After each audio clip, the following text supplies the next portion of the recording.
How is it going, guys? And welcome back to Katawa Shojou. And in the last episode, we kinda nearly may have got into a little bit of a strange situation with Emmy. And we also learned that HISAO has problems with his feelings, because HISAO is a very, very, very silly person who needs to get out of his own head. He needs to stop overanalyzing things, otherwise he'll end up a very sad little boy. But anyway, let's get back into this. Emmy's waiting for me at the door as I arrive. Well, look who's finally shown up. Yeah. Enjoy your victory while you can. Emmy grins as the nurse pokes his head out of the door. Well, there you are. Come on in, HISAO.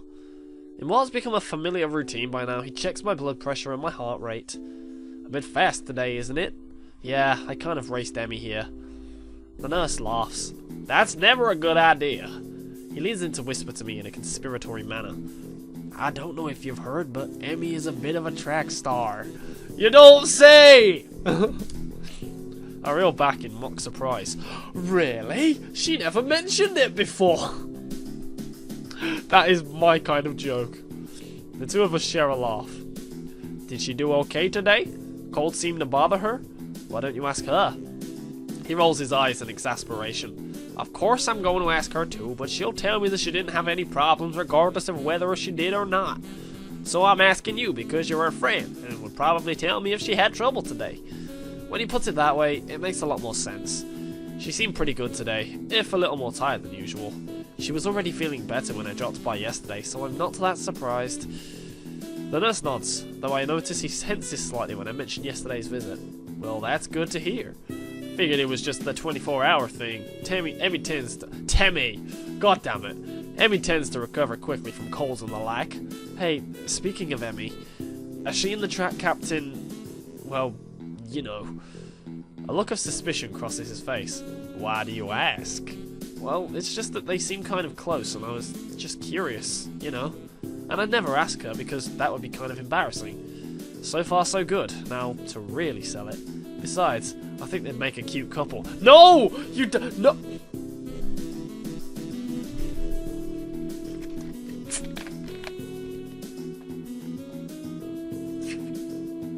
Jesus Christ, that nearly spurted up my nose! Oh, it's all over my face now. Oh, God. Remind me never to drink cherry coke in a fit of anger again. You don't! If you say something like that, it automatically makes you look more suspicious. That's like saying, oh, I didn't steal the cupcake, I don't even like cupcakes. Of course you don't say that, you just say, I didn't steal the cupcake, I don't know what more I'm supposed to tell you. I don't even like cupcakes. This game is gonna be the death of me. The nurse laughs. Well, I don't suppose you're the first to think that, but I think I can say with some certainty that the two of them will never do anything like that. Certainty? Yep. Not that I could tell you, of course. Confidentiality and that. Yeah, right. You just like holding a secret over my head. That too. Right, get out of here. I'm a busy man, you know. Get out of here, child. I'm about to go on some adult business. God's sake. I roll my eyes at his last statement and head out the door, motioning to Emmy to go in. The whole time, I'm trying to keep from doing a celebratory dance. The two of them will never do anything like that. That's precisely the sort of thing I wanted to hear. I'm half tempted to make some sort of a move on Emmy right now, but I think the nurse would probably disapprove. Besides, I still don't know exactly how Emmy feels about me. I mean, it's obvious that she cares about me as a friend, but something more than that. I can't be certain. Even so, I can't help but feel hopeful. I just need to figure out a good time to tell Emmy exactly how I feel. That puzzle should keep me occupied for the rest of the day at least. Stop obsessing! If he doesn't stop, I swear to God I will quit the game. The rooftop is completely deserted. Normally I could count on Rin to be up here before me, but she's strangely absent. I wonder if she decided to accompany Emmy to the cafeteria for once. That seems pretty unlikely, but it's all I can think of right now. Part of me wants to go and look for Rin, but a far larger part of me is too pleased with the way the sun feels on my skin to care. I pick idly at my lunch while I wait for Emmy and Rin to show up. It doesn't take long for me to hear the sounds of someone coming up the stairs. I'll wait until the door begins to open before talking. Took you long enough. Keeping me waiting for you, honestly. The two of you are... Huh? Well, that's odd. The only person standing in the doorway is Emmy. He looks mildly confused. What do you mean, huh? It's me, you know, Emmy. We run in the mornings. She grins, and I feel my heart jump slightly in my chest at the sight. Yes, I knew that. I'm just confused. Where's Rin? Emmy's grin is replaced by a rather guilty-looking expression. Yeah, about that. I kind of, sort of, gave her my cold. Gave her my cold. Oh dear. Am I at risk too? It would make sense after all. Emmy and I were in close contact the other day. So what did she and Rin do that got her ill? Steady on, old lad. Don't go down that road!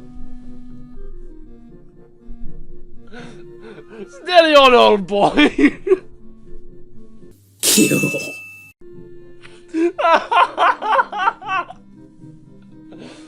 Oh my god. Oh god. Oh my god. I didn't see that coming at all. I thought he was just going to throw it away as some kind of passing comment, but no. He went there. Rin's probably just got a worse immune system than me. Amy seemed shocked by my comment, like she hadn't considered that before. I hope not. I'll feel terrible if you get ill because of me, HISAO. Oh man, I think I feel a fever coming on. Amy looks horrified and then quickly shifts to a more angry expression. HISAO! You stop getting sick this instant. I won't have it. Impulsively, she seizes me by the collar. Are you listening to me, HISAO's immune system? Get your ass in gear. I give a smart salute. Or you could have it as that. Wie gesessen, wie sind du Jäger? That's awful German, but hey ho.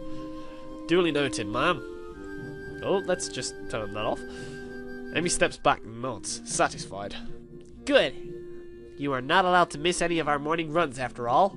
But you missed the morning run. Amy crosses her arms and looks at me haughtily. Yes, but that's a special case. It was me and not you. That's not an explanation at all. Amy looks flabbergasted. You're kidding, right? That explanation makes perfect sense. No, it doesn't. It's a blatant double standard.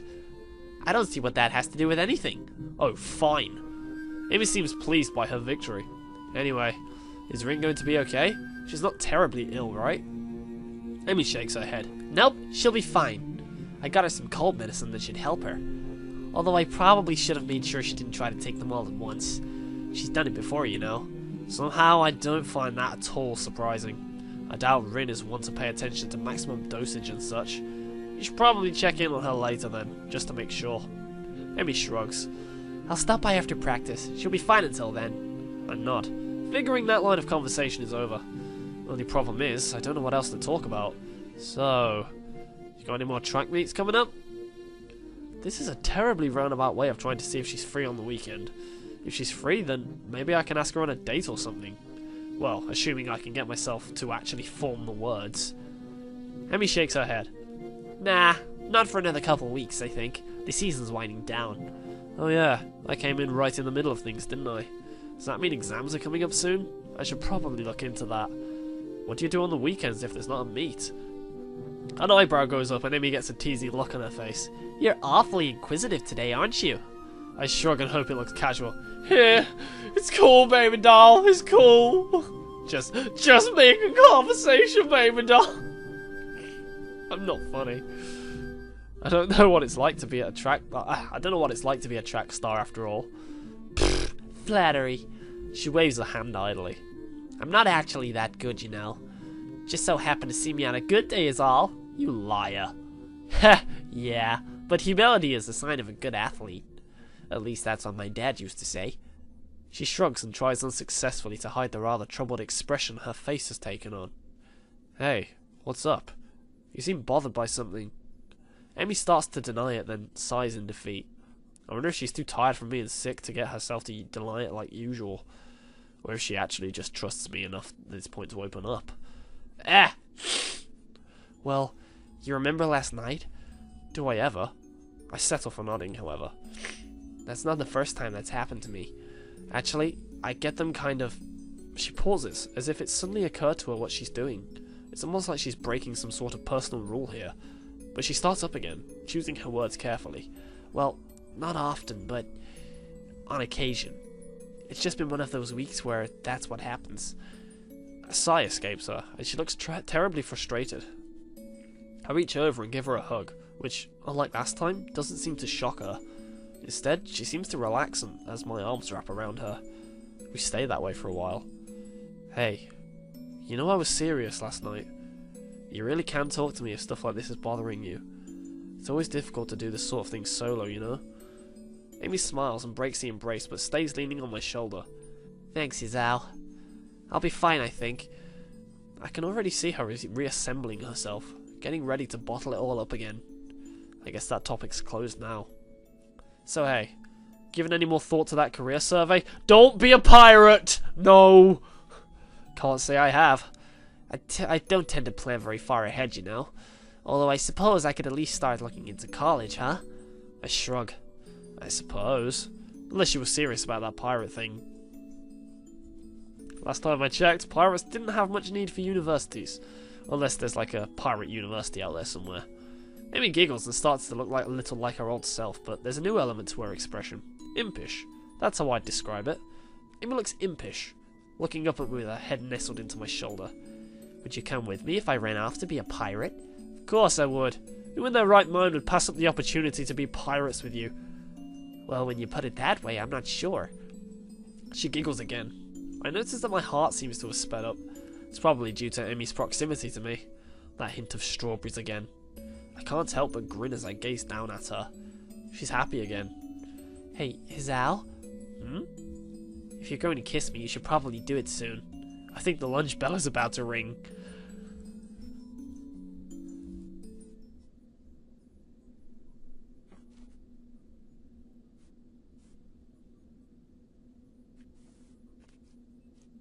I need more Coke!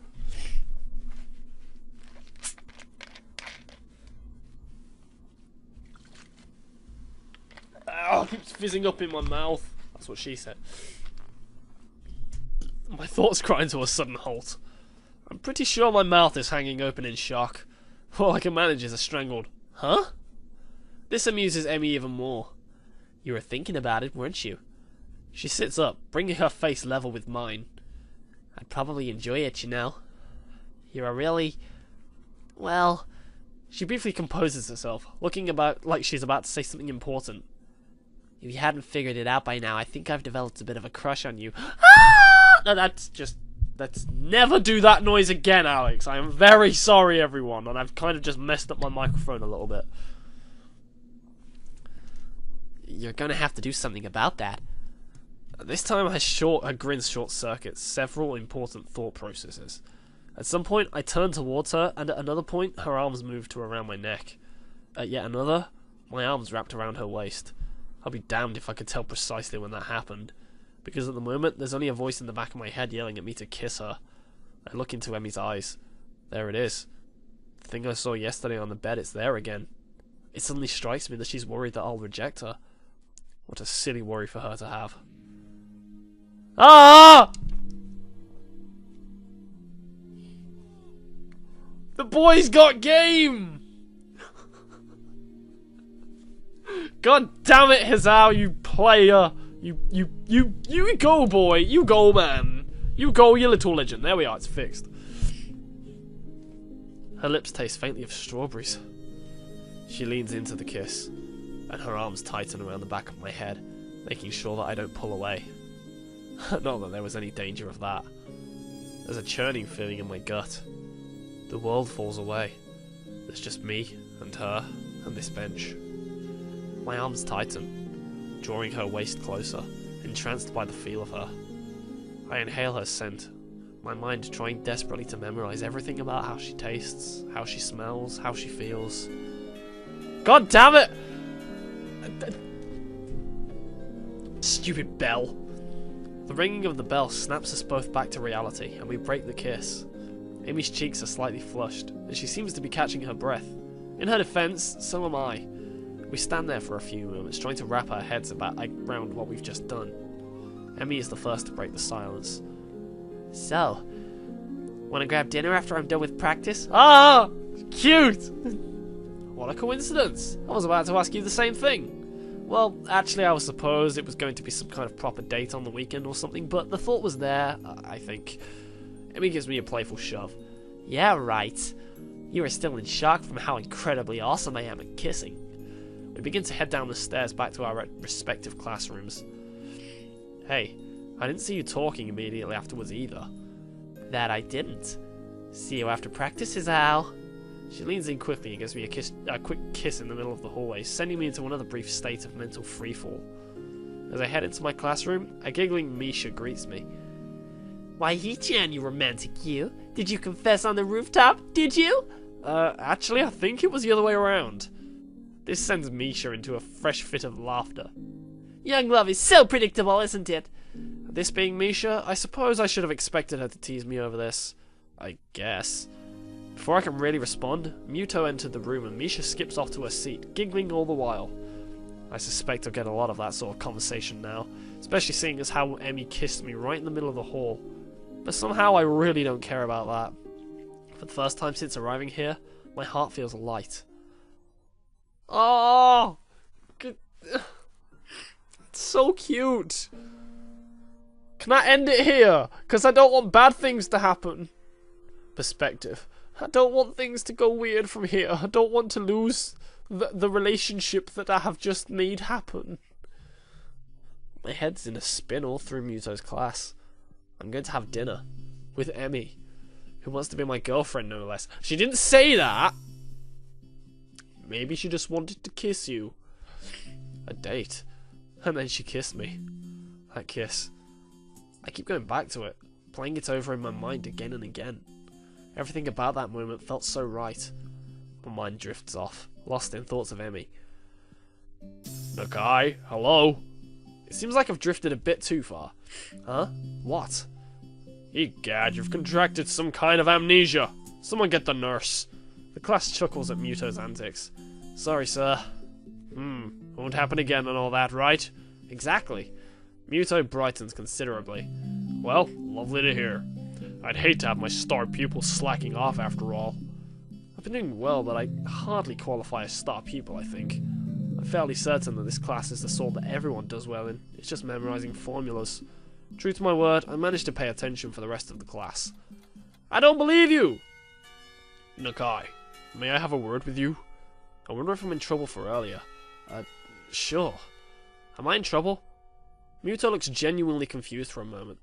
Beg your pardon? He tilts his head to one side and thinks for a moment. Oh, that. No, you're not in any sort of trouble. There's just a question I want to ask you. What's that? Nothing terrible. I was just wondering what your plans for after graduation are. Are you going to university?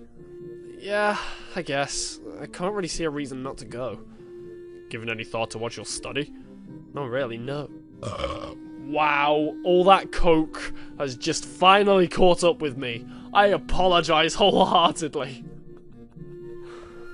I figure I'll come up with something when I get there. Muto laughs. Taking things as they come, eh? I'd argue against it, but that's how I did things when I went to university. Well, not really. I knew I'd go into a science, I just wasn't sure which one. Ended up with physics, but you could just as well have gone for astronomy or what have you. Actually, I did go for chemistry first, but there were all sorts of things. Muto trails off and frowns slightly. It takes a minute for him to recover his train of thought, and I wait patiently for him to continue. So anyway, I did a lot of physics as well, because I had an interest in that, but I wasn't sure if it was for me. So I went back to chemistry, and here we are, yes? He smiles at me enthusiastically, as if waiting for me to confirm that yes, here is where we are. I thought we was over there! Somehow I get the feeling that Muto had a plan for this conversation, but I'll be damned if I can figure it out. I'm sorry, I'm not following you. Muto frowns and rubs his chin a little bit, looking perplexed. He then snaps his fingers as if he's remembered what the point of all this was. Right, yes, you. Me? Yes, you should look into studying one of the sciences. You're fantastic at it. Unless you'd rather just go into math. Muto makes a sour face. Not a big fan of straight math. I always like the experiments more than the proofs. You're saying that I should study science at a university? Muto seems thrown off balance by my question. Well, sort of. You could also join the science club. Trouble is, there's not actually a science club. But there could be. You could even be a charter member. A founding father. Of course, you'd need to find other members. Well, only if you wanted to. We could just start it up with the two of us. And, I could give you things to read, and we could talk about them. And I could help you get ready for university as such as well. Wait. Muto rummages around in his briefcase and tosses me a book. Read that. If it's interesting, then we can talk about it. A brief history of time? Okay. No, don't go giving out books and trying to start clubs with your students. That's not right! I don't know if I actually want to read this, but Muto seems pretty excited about it. What's it about? It's a brief history of time! What else could it be about? It's literally what it says on the cover, right there, clear as crystal, black as white. I can't even remember the quote nowadays. I'll play it in a minute. And it's not that dense, just to see if that sort of thing's interesting for you. You understand. Hang around after class and we can either discuss it, or I can show you how to make explosives in the lab. He waves a hand at my quizzical question. Joking, sorry. Still, I've kept you here for long enough now. Think about science as a career path, Nakai. I think you'll enjoy it. Okay, I will. Thank you for the book. And anyway, that's where we're gonna leave this episode, so... Ah! God damn it, Emmy! Why did you have to be the one to make the first move? Then again, she's always been proactive. I just expected HISAO to have to be the one to break her down, not her breaking him down. It's a strange situation. Anyway, thank you very much for watching, guys. I hope you've enjoyed this episode. If you have, don't forget to leave a like and all of that good stuff down below, and I will see you in the next episode. Have a great day and a great life, and I will see you later!